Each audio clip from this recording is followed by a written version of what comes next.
मित्रांनो, स्वागत आहे नवीन व्हिडिओमध्ये तुमचे. जॉब गुरु चॅनलवर नवीन आलेलं असेल तर कृपया चॅनलला सबस्क्राईब करा आणि जास्तीत जास्त लोकांनी कृपया या व्हिडिओला लाईक करा. मित्रांनो, तर पहा, आरोग्य विभागात 29,000 पदे रिक्तच, हे या व्हिडिओचं आपलं टायटलच आहे. मित्रांनो, या ठिकाणी आपण पाहू शकता. तर बघा मित्रांनो, आतापर्यंत चर्चा होती की जवळजवळ 17,000 पदे मेरिट लिस्टनुसार भरणार आहेत. ती पदं तेवढी रिक्त आहेत, परंतु त्यामध्ये जागा वाढल्या आहेत. मित्रांनो, या ठिकाणी 29,000 पदं झाली आहेत आणि ती रिक्त आहेत. परंतु 29,000 पदं भरणार का की 17,000 पदं भरणार?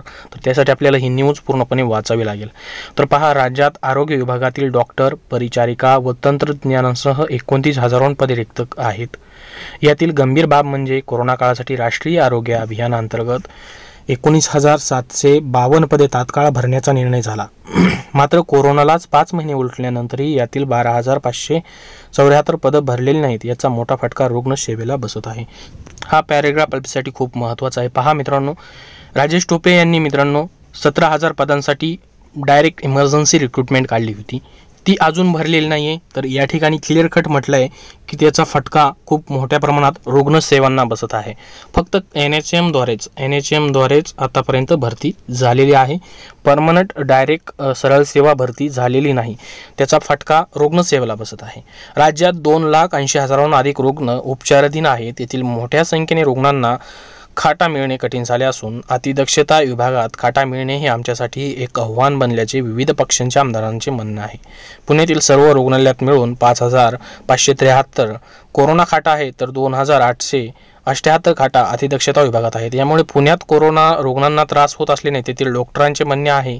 याशिवाय सातारा, कोल्हापूर, सांगली, नाशिक, सोलापूर येथील रुग्ण वाढत असल्याने रुग्ण आणि रुग्णालयातील खाटांची संख्या याच प्रमाणात व्यस्त बनत असताना डॉक्टर, परिचारिका, तंत्रज्ञ, अन्य कर्मचारी यांना हजारो पदं भरलीच जात नाहीत. विशेष प्रशिक्षित डॉक्टर, परिचारिका व तंत्रज्ञांची आवश्यकता असून त्याबाबत ओरड असल्याचे आरोग्य विभागाच्या ज्येष्ठ डॉक्टरांची म्हणणे आहे. पहा, या ठिकाणी विशेष रुग्णसेवांची यासाठी कामगारांची गरज असतानाही पद भरली जात नाहीत. तर सरकार कशासाठी वाट बघत आहे? निवडणुकीसाठी वाट बघत आहे का पदं भरण्यासाठी? किंवा एखादा मोठी त्यांना घोषणा करायची आहे का एवढी पदं लगेच भरत आहोत? पण राजेश टोपेंनी तर 17,000 पदांची घोषणा करून मोकळेही झालेले आहेत. खूप दिवस झालं तीही पदं ते भरत नाहीत. घोषणा करूनही या ठिकाणी याच्यावर कार्यवाही होत नाही आहे. तर पहा, याशिवाय कोरोना काळात विशेष बाब म्हणून आरोग्य विभागांतर्गत राष्ट्रीय आरोग्य अभियान, ज्याला आपण NHM म्हणतो, त्यात खालील 19,752 पदे तातडीने मंजूर करण्यात आली होती. त्यापैकी 12,574 पदे कोरोनाला 5 महिने उलटूनही भरण्यात आलेली नाहीत. यातील पुणे जिल्ह्यातील पुणे, सोलापूर व सातारासाठी 2,479 मंजूर पदे आहेत. पैकी 911 रिक्त पदे आहेत. तर या ठिकाणी जिल्हावाईज त्यांनी या ठिकाणी रिक्त पदांची संख्या दिली आहे. याबाबत आरोग्य विभागाच्या एक ज्येष्ठ अधिकाऱ्यांनी नाव जाहीर न करण्याच्या अटीवर सांगितले की अनेक ठिकाणी डॉक्टर, परिचारिका व तंत्रज्ञ मिळत नाहीत. हे खरे असले तरी संबंधित पालकमंत्र्यांनी त्यासाठी पाठपुरावा करणे आवश्यक आहे.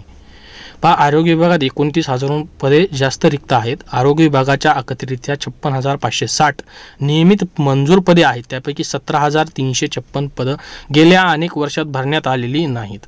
हे महत्त्वाचं आहे. बघा, या ठिकाणी 17,000 पदे गेले अनेक वर्षापासून रिकामे आहेत, जवळजवळ 17,500 पदं.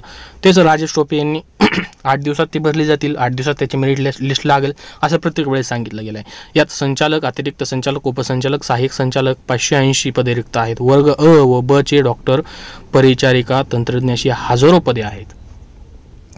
तर पहा, जवळजवळ 17,000 पदं ही जी राजेश टोपे यांनी सांगितलेत आपल्याला भरण्यासाठी, ती NHMची आहेत. मित्रांनो, NHM, ठीक आहे. आणि बाकीची जी पदं उरतात 29,000 मध्ये, ती सर्व पदं आहेत ZP, त्याचबरोबर डायरेक्ट रिक्रुटमेंट जी असते आरोग्य विभागाची, ती पदं आहेत. अशी सारी पदं मिळून 29,000 पदं रिक्तच आहेत. आणि ही पदं मंजूर देखील झालेली आहेत. परंतु सरकार विचाराधीन नाही. पालकमंत्री याच्यावरती विचार करत नाहीत. प्रत्येक जिल्ह्याच्या पालकमंत्र्यांनी जर याच्यावर विचार केला तर ही पदं लवकर भरली जातील, आणि ती पण परमनंटमध्ये. आता सरकार कंत्राटीकरण करत आहे, पण काही ठिकाणी म्हणतं की ती त्यांना कंत्राटी जी भरती केलेली आहे त्यांना देखील परमनंट करायचं आहे. म्हणजे सरकारचं धोरण नेमकं काय आहे की या ठिकाणी फक्त राजकारण करायचं, राजकारण करूनच ही पदं भरायची. मागच्या सरकारने पण तेच केलं, फक्त घोषणा केली आणि मेगा भरती फक्त कागदावरच राहिली. आणि ह्या सरकारचं पण हेच आहे की फक्त 17,500 पदांची घोषणा केली राजेश टोपेंनी, ती अजून फक्त त्यांच्या म्हणजे न्यूज चॅनेलवाल्यांकडेच फक्त राहिलेली आहे. त्याच्या प्रत्यक्षात कार्यवाही करण्यासाठी प्रत्यक्षात ऑन प्रूफ पेपरवरती काहीही दिलेलं नाही आहे. मेरिट लिस्ट कुठल्या तारखेला लागेल किंवा आम्ही ही घोषणा केलेली आहे असं ऑन प्रूफ पेपर वर काहीच दिलेलं नाही आहे. तर मला नाही वाटत की 29,000 पदं भरली जातील आरोग्य विभागातील. 17,000 पदं भरली जातील असं राजेश टोपे वारंवार म्हणतायत की त्यावर कंपनी निवड झालेली आहे, कंपनी त्यावर काम करते. अनेक विद्यार्थ्यांना त्याचे मेल पण आलेले आहेत महापोर्टलकडनं की डेटा ट्रान्सफर केला जात आहे. परंतु कोरोनाचे जवळजवळ 5 महिने नाही तर जवळजवळ 6 ते 7 महिने उलटून गेलेले आहेत. कोरोना संपत आहे. आता राजेश टोपेंनी स्वतःच घोषणा केली आहे पुढच्या महिन्यामध्ये पूर्णपणे अनलॉक करणार आहोत.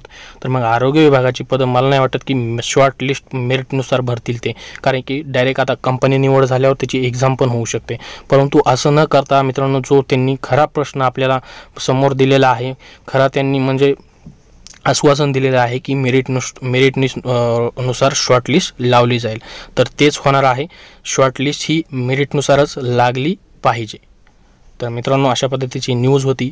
धन्यवाद. व्हिडिओ बघितल्याबद्दल कृपया व्हिडिओला लाईक करा.